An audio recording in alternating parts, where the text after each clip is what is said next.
بسم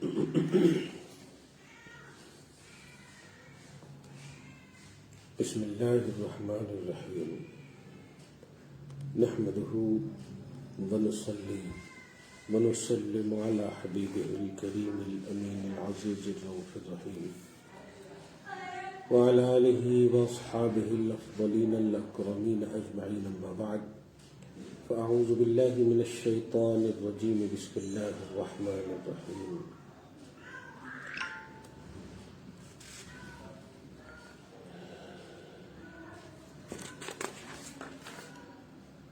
ووصينا الإنسان بوالديه حملته أمه وهنا على وهن وفصاله في عامين أن اشكر لي ولوالديك إلي المصير صدق الله العظيم الصلاة والسلام عليك وعلى آلك وأصحابك وأهل بيتك يا رسول الله صلى الله تعالى عليك وسلم سورہ لقمان سورہ نمبر 31 کی آیت نمبر 13 تک کا درس ہو چکا ہے۔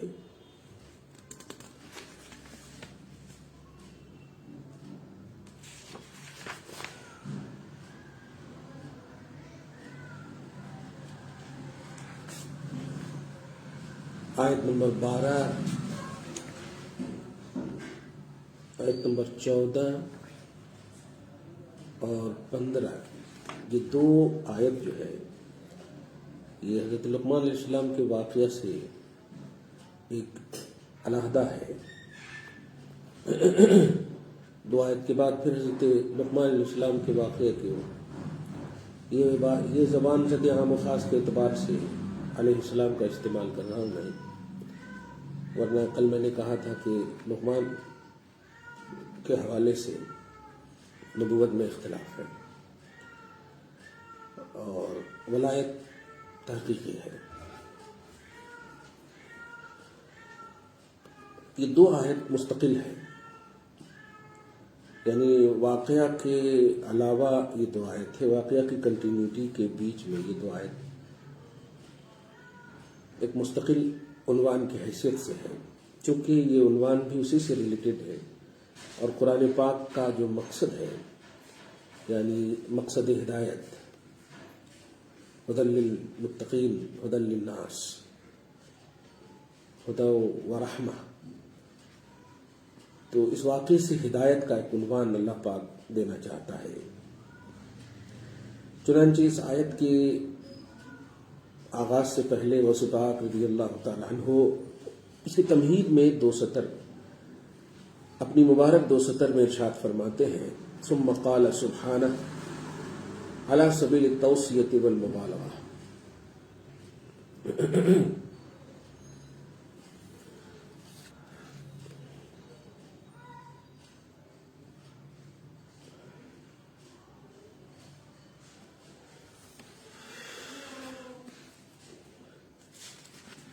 تاکیداً و تحقیقاً علی ما اوصى به لقمان ابنہ من النہی عن الشرک والزجر عنہ۔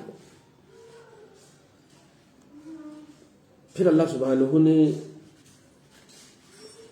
حکم اور مبالغہ میں تاکید اور تحقیق کے طور پر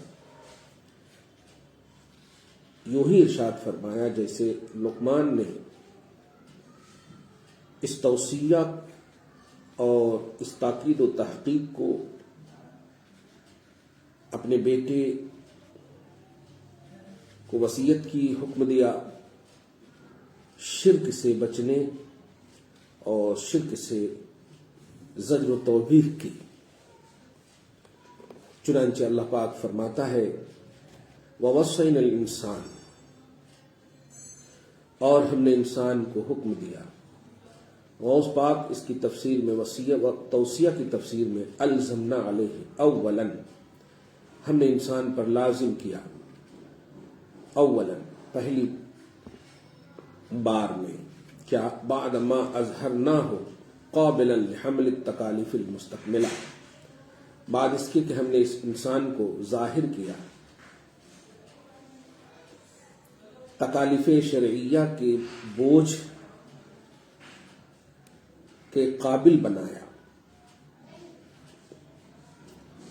لازم کیا کیا؟ بوالدیہ، ان کے والدین کے ساتھ. آگے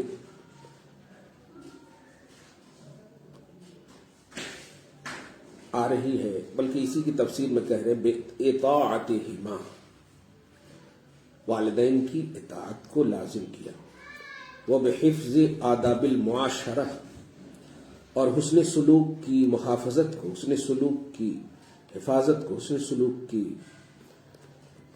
لوازمات کی ادائیگی کو. والمصاحبۃ معہما، اور ان کے ساتھ اچھی روش کی حفاظت کو لازم کیا. ورعایت حقوقها علی ما ینبغی، اور ان دونوں کی حقوق کی رعایت کو لازم کیا. علی ما ینبغی و یلیق، صلاحیت لیاقت کے مطابق، بلا فوت شیء من حقوقہما، دونوں کے حقوق میں سے کسی کا حق فوت نہ ہو، اس اعتبار سے لازم کیا. اس پاک فرماتے ہیں سیم الوالدہ، خاص طور سے والدہ کے حقوق. المتحملہ لاجلہ انواع المحن والمشاق، کیونکہ والدہ وہ ہے جو جس کی وجہ سے، اپنی اولاد کی وجہ سے، یا جو اپنی اولاد کی وجہ سے قسم قسم کی مشقتیں اور تکلیفیں جھیلتی ہیں. آگے اللہ کا قول ہے حملت ہو، از، اس کی تفسیر میں غوث پہلے فرماتے ہیں از، کیونکہ حملت ہو، ان کی ماں نے ان کو اٹھایا. اس کی تفسیر میں غوث فرماتے ہیں بواسطۃ حملہ فی بدء وجودہ، اس کے وجود کے آغاز میں پیدا ہونے کا جو پہلا مرحلہ ہے وہ ہے حمل کا واسطہ، حمل کے واسطے سے اٹھایا. اور وہنن علی وہن، دن بدن حمل کا پروسیس، حمل کا دن بڑھتا چلا گیا اور ماں کمزور ہوتی چلی گئی. ضعفاً علی ضعف، کمزوری پر کمزوری ہوتی چلی گئی.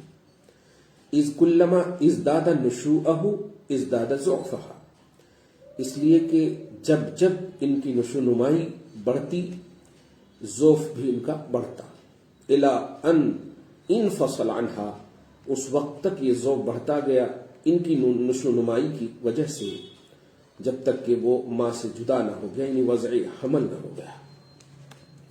وبعد انفصالہ تداوم لحفظہ وحضانتہ الی فطامہ، اور بعد وضع حمل کے، ماں سے جدا ہونے کے، پیٹ سے نکلنے کے، پھر ماں پیدا ہونے کے بعد اس کی محافظت میں لگ گئی، اس کی پرورش میں لگ گئی. الی فطامہ، دودھ چھوڑنے تک. آگے اللہ پاک فرماتا وہ فصال ہو، اور اس کا دودھ چھوڑنے کا کی میعاد، مدت، انما ہوا فی عامین، 2 سال میں ہے.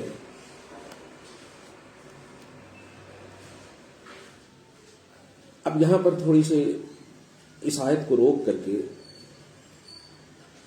میں تھوڑی سی فقہی مسئلہ یہاں پر بتا دوں آپ کو. قرآن پاک پارہ نمبر 2 میں اللہ پاک فرماتا ہے والوالدات یرضعن اولادہن حولین کاملین، کہ مائیں اپنی اولاد کو 2 مکمل سال دودھ پلائیں گی. اور یہ دودھ پلانا ماں پر واجب نہیں ہے، مستحب ہے. شوہر پر بچے کی پرورش کے لیے اگر دودھ کا معاملہ ماں نہ پلانے کا کی ٹھان لے تو شوہر پر واجب ہے کہ اپنے بچے کے لیے بطور اجرت انتظام کریں.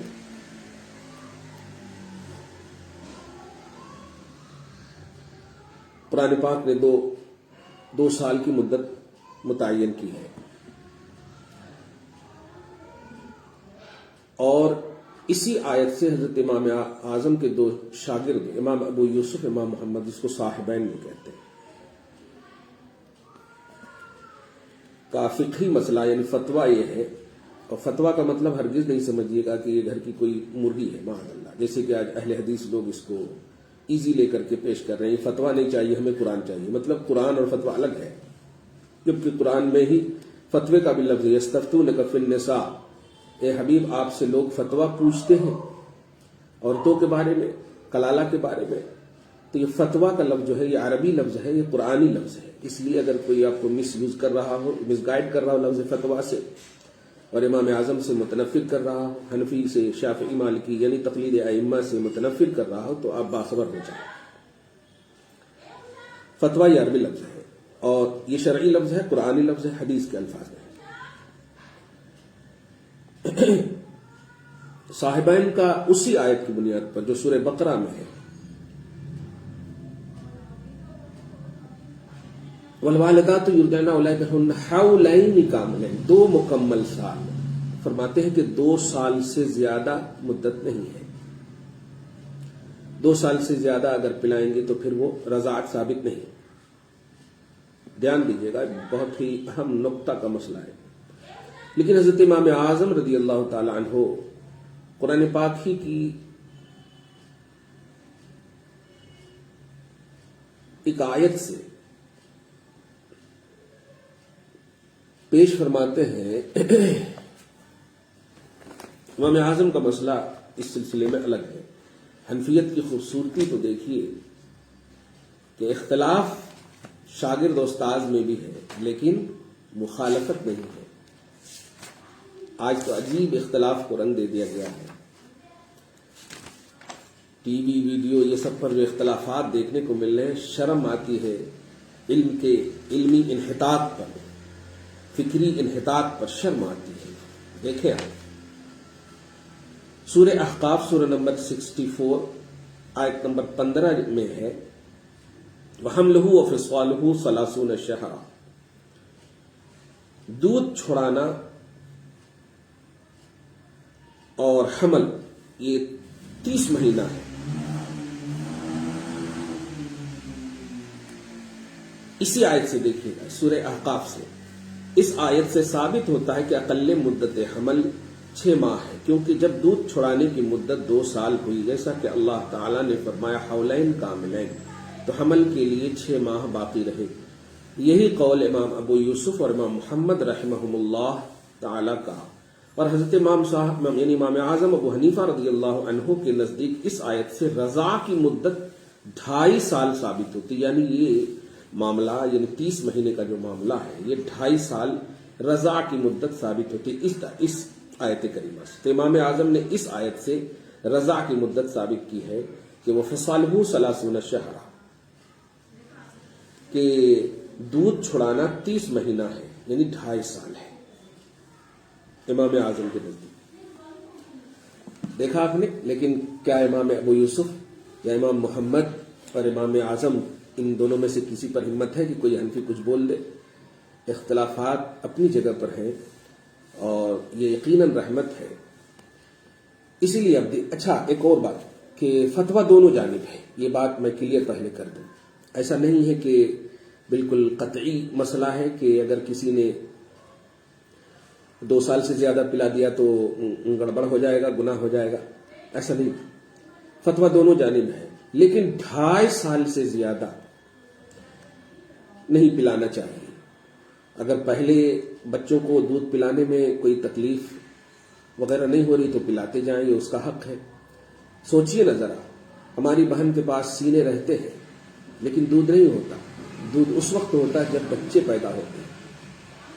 آپ اس لاجک پر بھی ذرا غور کیجئے گا کہ سینے ہوتے ہیں ماؤں کے پاس، بہنوں کے پاس، بیٹیوں کے پاس، لیکن سینوں میں دودھ اس وقت آتا ہے جب وہ حمل سے وضع حمل کے بعد بچہ پیدا ہو۔ تو گویا اس کا مطلب یہ کہ وہ بچے کا حق لے کر کے وہ آ رہا ہے، اللہ پاک نے پیدا کیا اس بچے کی خاطر اور بچے کی وجہ سے۔ بچہ نہیں تو ماں کو دودھ نہیں سینے میں نہیں ہو سکتا۔ تو 2.5 سال تک یہ فتوے ہیں، دونوں جانب اگر 2 سال کے اندر بھی چھوڑا رہے تو کوئی گناہ نہیں ہے، لیکن بمشقت یہ سوچتے ہوئے کہ نہیں ہمارا فیگر خراب ہو جائے گا، معاذ اللہ ثم معاذ اللہ، دودھ جب اللہ پاک نے آپ کے سینے میں ڈالا ہے تو اللہ پاک سے بھی زیادہ آپ جانتی ہیں کہ آپ کا فیگر خراب ہوگا یا نہیں ہوگا. آج کل کی ماڈرن مائیں پیدا کر کے پتہ نہیں ڈبے کی دودھوں کی عادت لگا دی صرف اس لیے کہ دودھ پی کر کے ہمارا اچھا دودھ آپ نے تو ڈالا ہی نہیں ہے اپنے پستان میں. دودھ تو اللہ پاک نے پیدا کیا ہے, وہ نیچرلی چیز ہے نا, وہ آپ نے تو ڈالا ہی نہیں. معاذ اللہ یہ ایمانیات کے خلاف ہے. باخبر رہیں ہماری بہنیں اور بیٹیاں اور بیویاں. ایک بات. دوسری بات یہ کہ 2.5 سال یہ ایک مسئلہ تھا. 2.5 سال سے زیادہ دودھ نہیں پلائیں گے. اب 2.5 سال سے زیادہ اگر کسی نے دودھ پی لیا تو وہ 2.5 سال کے بعد والا جو پینے والا معاملہ ہے وہ رضاعت میں شامل نہیں ہوگا. پینے والا اب گناہگار تو نہیں کہہ سکتے کہ 2.5 سال 3 سال 4 سال کا بچہ گناہگار تو نہیں کہہ سکتے, لیکن 2.5 سال کے اندر چھڑا لینا چاہیے. یہ ہے احکام شرع, یہ ہے شریعت کے احکام. اس سلسلے میں جو ایک مسئلہ مجھے بتانا ہے, سب سے امپورٹنٹ مسئلہ جو آتا ہے, وہ میں تلاش رہا تھا موقع کہ وہ کیسے بتاؤں, آج وہ موقع مل گیا ہے. مسئلہ یہ ہے کہ ایک شخص نے سوال کیا کہ اگر شوہر نے اپنی بیوی کا دودھ پی لیا, اب دودھ اتر رہا تھا بچے والی تھی, بیوی کا دودھ پی لیا تو اب کیا حکم ہے, نکاح پر کیا ہے, مطلب اتنا ڈر جاتے ہیں. دھیان رہے کہ شوہر نے اگر اپنی بیوی کا دودھ پی لیا, سب سے پہلے تو وہ گنہگار ہے, نکاح پر کوئی اثر نہیں پڑے گا, گنہگار ہے. کیوں؟ کیونکہ مدت رضاعت ابھی دیکھا ہے, رضاعت دودھ پلانے کی جو مدت ہے حضرت امام اعظم کے نزدیک 2.5 سال ہے, امام محمد اور امام ابو یوسف امام محمد رحمہم اللہ کے نزدیک 2 سال ہے. تو یہ 2.5 سال کے اوپر ظاہر ہے شوہر تو 2-2.5 سال کا ہے نہیں. 2.5 سال کے اندر تک اگر کوئی دودھ پی لے تو رضاعت ثابت. اس سے ایک مسئلہ اور بتا رہا ہوں کہ کچھ مائیں ایسی بھی ہوتی ہیں جو بہت ایک دم توجہ سنیے گا, بہت اہم درس آج کا ہے غوث پاک کا رضی اللہ تعالیٰ عنہ, کہ بیٹھے ہیں 10 سہیلیاں بیٹھی ہیں اور ان میں سے 10 عورتیں بیٹھی ہیں, میں نے مطلب میری آنکھوں نے بھی دیکھے ہیں, اور ان میں سے 2-3 کے پاس دودھ پیتے بچے بھی ہیں. تب کوئی عورت جو ہے مصروف ہے ایک دم مکمل طور پر, اس کا بیٹا رو رہا ہے, تو دوسری عورت نے اسے سینے میں لگا لیا اور دودھ پلا دیا, اور پھر دوسرے بچے کو تیسری عورت نے لگا لیا وغیرہ وغیرہ. اب یہاں تک کہ دھیان دیجیے گا وہ بڑھ گیا, بڑھتے کسی نے مطلب اس پر دھیان نہیں دیا, بس بچہ رو رہا تھا سینے سے لگا دیا پلا دیا. تو اگر وہ بچہ مدت رضاعت میں ہے, یعنی 2.5 سال کے اندر کا ہے, اور کسی غیر کا یعنی اپنی سگی ماں کا اس نے دودھ نہیں پیا, کسی غیر کا دودھ پی لیا, اب مسئلہ ذرا یہاں پر آتا کہ 10 سال مطلب 20 سال 40 سال کا, مطلب 20 سال 25 سال کا جب ہو گیا تو ایک مطلب اس کی بیٹی تھی, اس کا بیٹا تھا, اب جب بڑھ گیا اب شادی کا مسئلہ آیا. اب شادی معاذ اللہ ثم معاذ اللہ, اللہ پاک ہماری ماؤں کو محفوظ فرمائے. چھوٹی باتیں ہیں علمی شرعی, سیکھنے کی توفیق نصیب فرمائے. بس میں بڑے ادب سے کہوں گا کہ دھیان رکھیں کہ اگر ایک قطرہ بھی آپ کے سینے سے اس نے پی لیا, مدت رضاعت کے اندر پی لیا, اس نے پینا ثابت ہو گیا, تو پھر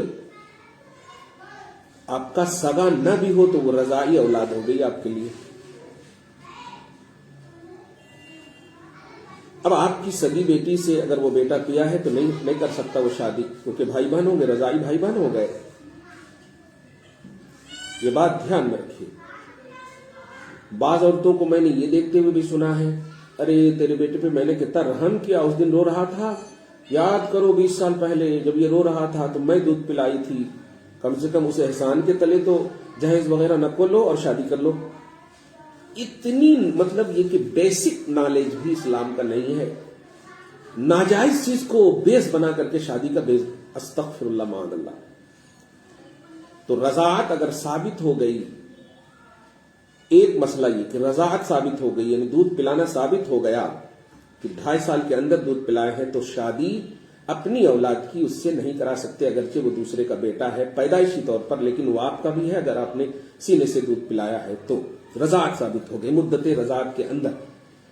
جو 2 سال اور 2.5 سال جو میں نے ابھی قرآن سے بتایا اور حنفی مذہب کی عظمت کو بھی بتایا, سمجھیے. تو ایک بات تو یہ، اس شوہر کی جو بات میں نے کہا اس سے بھی آپ لے لیں کہ نکاح وغیرہ پر اثر نہیں پڑے گا، لیکن یہ فعل حرام ہے، فعل حرام ہے، ممنوع ہے، کیونکہ 2.5 سال کے اندر تک جو حق ہے وہ اس کا حق ہے، اس کے علاوہ کسی کا حق نہیں ہے، اور بیوی کا دودھ پینا یقیناً جو ہے یہ حرام ہے، فعل حرام ہے، تو یہ فعل حرام ہے۔ اس کی ایک مثال دنیاوی طور پر دوں، جیسے کہ یہ مرغی وغیرہ چکن وغیرہ ذبح کرتے ہیں نا، تو جب ذبح کرتے ہیں نا تو ایک بار یا 2 بار میں جو آپ جو ذبح کر رہے ہیں بسم اللہ اللہ اکبر کہہ کر کے، تو سڈنلی اس کا جو سر کٹ گیا، تو اب پریشان ہو جاتے ہیں کچھ لوگ کہ اب کیا ہوگا، حرام ہے یا حلال؟ تو بسم اللہ اللہ اکبر کہہ کے آپ نے ذبح کر دیا، اگرچہ اس کی منڈی کٹ گئی تو مطلب جانور تو مطلب حلال ہے، لیکن ذبیحہ حلال ہے، لیکن یہ فعل حرام ہے۔ سڈنلی ایسا نہیں کرنا چاہیے۔ اس کی مطلب ڈاکٹری طور پر بھی اس کی حکمت یہ ہے کہ اگر وہ کٹ جاتا ہے نا تو خون سکڑ جاتا ہے گوشت کے اندر، اور دھیرے سے اگر کاٹیں گے رگ کو تو رگ سے وہ خون سیلان جو ناپاک خون ہے وہ بہہ جائے گا۔ ہے میں بتانا ہی صرف چاہ رہا تھا کہ فعل حرام ہے، وہ عمل حرام ہے، اس سے نکاح پر اثر نہیں پڑے گا، یہ ہے۔ بہت سارے لوگ ڈر جاتے ہیں۔ اچھا کچھ لوگ ایسے بھی مطلب جہالت کی انتہا پر ہیں کہ مطلب سب سے بڑی چیز سمجھتے ہیں کہ نکاح ختم ہو جائے گا۔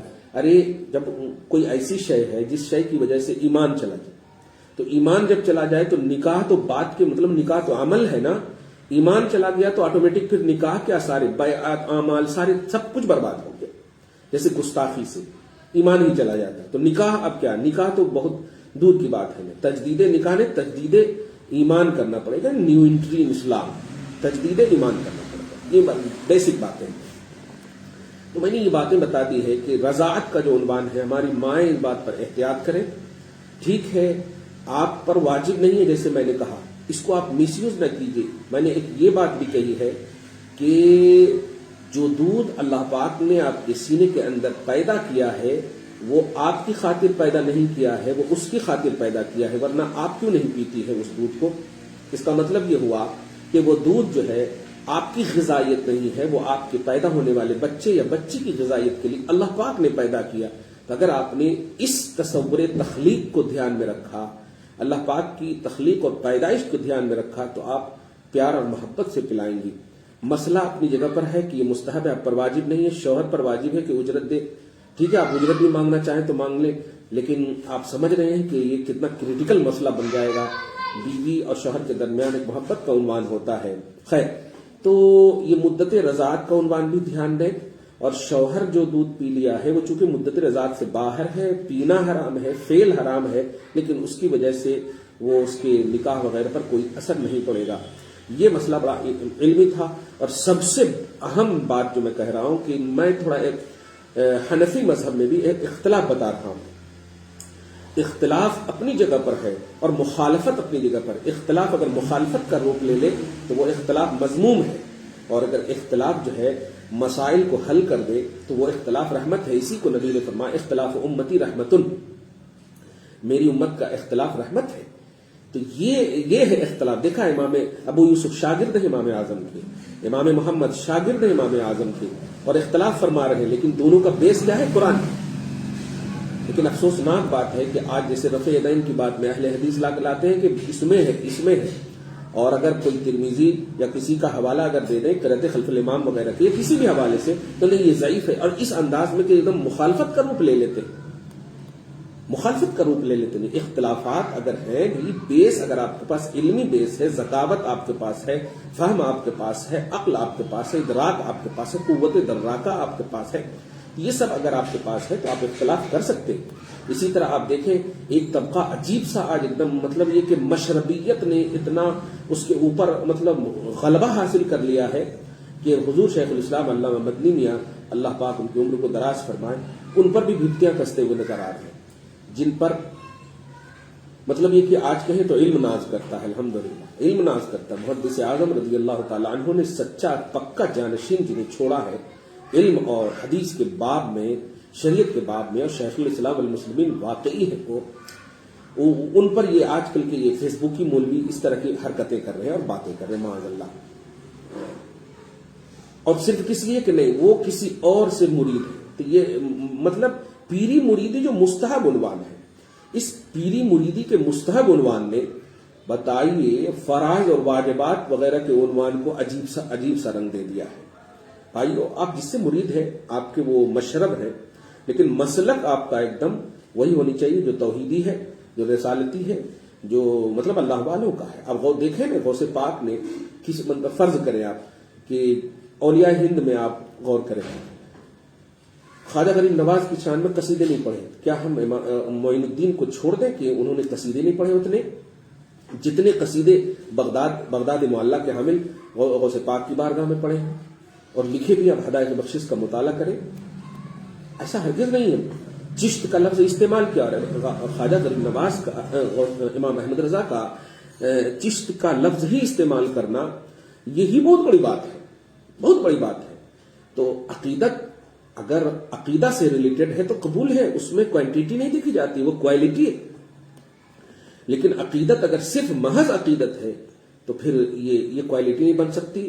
عقیدہ سے ریلیٹڈ کیجیے، اور عقیدہ توحید کا اسٹرانگ ہو، رسالت کا اسٹرانگ ہو، لا الہ الا اللہ محمد رسول اللہ.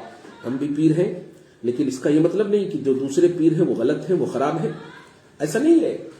جو پیر مجتمع الشرائط ہیں الحمدللہ وہ ضامن ہیں، بے شک ہیں، شفیع ہوں گے ہمارے لیے، بے شک ہوں گے الحمدللہ. لیکن ایمان اللہ ہے، ایمان اللہ پر، ایمان رسول اللہ پر، ایمان کتاب پر، یہ ہے لا الہ الا اللہ محمد الرسول اللہ صلی اللہ علیہ وسلم. تو میں اصل بتانے یہ چاہ رہا ہوں کہ صاحبین کا اختلاف امام محمد رضی اللہ عنہم، ان اب اختلافات کو آپ دیکھیں، اور قرآن ہی ہے، سورہ احقاف کی آیت، سورہ بقرہ کی آیت، ان دونوں سے دیکھیے گا. امام اعظم نے 30 ماہ قرار دیا مدت رضاعت کو، صاحبین نے حولین کاملین کو دلیل پکڑا، دونوں قرآن ہی ہے. اب دونوں پر عمل کر لیے، اس لیے کہا میں نے دونوں پر فتوے ہیں، دونوں پر فتوے ہیں. تو یہ ہوتا ہے.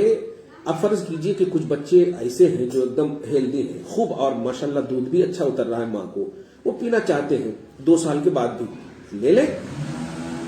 امام اعظم کی بارگاہ کا مسئلہ تو سولوشن اور قرآن ہی سے انہوں نے پیش کیا ہے. تو قرآن اور حدیث اگر بیس ہے الحمدللہ تو بہت بڑی بات ہے. اس بات کو دھیان میں رکھا جائے کہ امت کا اختلاف جو ہے رحمت بنے، امت کا اختلاف زحمت نہ بنے. زحمت کب بنتا ہے اختلاف؟ جب مخالفت کا روپ لے لے. آپ اپنے دہی کو صحیح کہیں گے صرف، اور باقی کے سارے دہی خراب ہے. یہ غلط چیز ہے، یہ غلط تصور ہے. اس لیے یہ سوچ کو بدلیے. ایک بات. دوسری بات، یہ جو شوہر کے دودھ پینے کا مسئلہ وہ بھی بتا دیا میں نے. ان تمام باتوں کے بعد آج کی شب جمعہ میں آئیے مل کر دعا کرتے ہیں، اللہ سبحانہ آپ کو ہم سب کو شاد رکھے، آباد رکھے، فیوز و برکات جیلانی سے ہم سب کو مالا مال فرمائے. غوث زماں امام زماں رضی اللہ تعالیٰ عنہ کے صدق و طفیل میں ہم سب کو، ہم سب کی آل اولاد کو صبح و شام زندگی میں رونقیں و بہاریں نصیب فرمائے. شب جمعہ کے صدق و طفیل میں آپ بھی ہم بھی پڑھ لیں 3 مرتبہ درود شریف، صلی اللہ علی النبی الأمی وآلہ صلی اللہ علیہ وسلم. صلاۃ و سلام علیک یا رسول اللہ. اللہم صلی علی محمد وعلی آل محمد کما صلیت علی سیدنا ابراہیم وعلی آل ابراہیم انک حمید مجید. اللہم بارک علی محمد وعلی آل محمد کما بارکت علی محمد علی سیدنا ابراہیم وعلی آل ابراہیم انک حمید مجید. اللہم صلی علی محمد معدن الجود والکرم وعلی آلہ الکرام ابنہ الکریم وعلیہ واصحابہ وبارک وسلم. الصلاۃ والسلام علیک یا رسول اللہ، الصلاۃ والسلام علیک یا حبیب اللہ، الصلاۃ والسلام علیک یا نبی اللہ. شب جمعہ اور پھر دن جمعہ دونوں برکتوں سے بھرا ہوا ہے. درود شریف کی بڑی فضیلتیں ہم سب نے پڑھ لی ہیں. مولا اس درود پاک کی برکتوں سے ہم سب کو نواز، ہم سب کے سینے کو نبی کی محبت کا آئینہ، نبی کی محبت کا گنجینہ، نبی کی محبت کا خزینہ بنا دے. پروردگار جو بھائی جس طرح سے بھی جہاں کہیں بھی ہے، مولا ان کے ایمان عقیدے کی حفاظت فرما، عزت و آبرو کی حفاظت فرما. یا اللہ ہم سب کو ایک بنا، نیک بنا، متحد اور متفق بنا. پروردگار ہماری اصلوں کو بخش دے، ہماری نسلوں کی حفاظت فرما. مسائل شرعیہ سیکھنے کے لیے علماء حق سے رابطہ کی توفیق نصیب فرما. بیجا توحید و سنت اور شریعت قرآن اور حدیث میں مداخلت سے ہم سب کی حفاظت فرما. مولا یا اللہ اصلیت اسلام نصیب فرما، حقیقت اسلام کا فہم نصیب فرما. یا اللہ علماء سے محبت نصیب فرما. یا اللہ اپنے محبوبوں سے محبت نصیب فرما. یا اللہ ہماری ماں اور بہنوں کو مغربیت سے بچا لے. یا اللہ ہماری خواتین کو عزت و آبرو کا جینا نصیب فرما. انہیں نمازی بنا، انہیں غازی بنا۔ پروردگار ہم سب نوجوانوں کی اصلاح فرما، معاشرے سے لے کر، شہر سے لے کر، ملک سے لے کر عالم اسلام کی، مسلمان کی حفاظت فرما، عزت کی حفاظت فرما۔ مرکز اسلام مکۃ المکرمہ، مدینۃ المنورہ، حرمین طیبین کی مولا نجدی شریر بدبخت حکومتوں سے ہم سب کو، عالم اسلام کے مسلمانوں کو مولا مدد عطا فرما اور تحفظ حرمین کی توفیق نصیب فرما۔ یا اللہ حرمین کی ناموس اور اس کی عزت کی حفاظت فرما۔ حبیب پاک کے قدم پاک کی تو نے برکت کی بنیاد پر شہر مکہ کی قسم یاد فرمائی ہے۔ اللہ آج اس شہر کی بے آبرو ہو رہی ہے، اس شہر کی آبرو اور عزت داؤں پر ہے مولا۔ یا اللہ اس ظالم حکمرانی کا خاتمہ فرما اور سچی حکومت، اچھی حکومت، عادل حکومت کو مولا وہاں تعینات فرما۔ یا اللہ ہم سب کی دعاؤں کو اپنے فضل سے، اپنے حبیب پاک کے صدقے میں قبول فرما۔ غوث زماں امام زماں کے فیض و برکات سے دروس کے بعد میں ہم سب کو تو فیض یاب فرما رہا ہے مولا، اس میں دائمیت نصیب فرما۔ تجھے فضل کرتے نہیں لگتی بار، نہ ہو تم سے مایوس امیدوار۔ وصلی اللہ تعالی علی خیر خلقہ محمد وآلہ واصحابہ اجمعین برحمتک یا ارحم الراحمین۔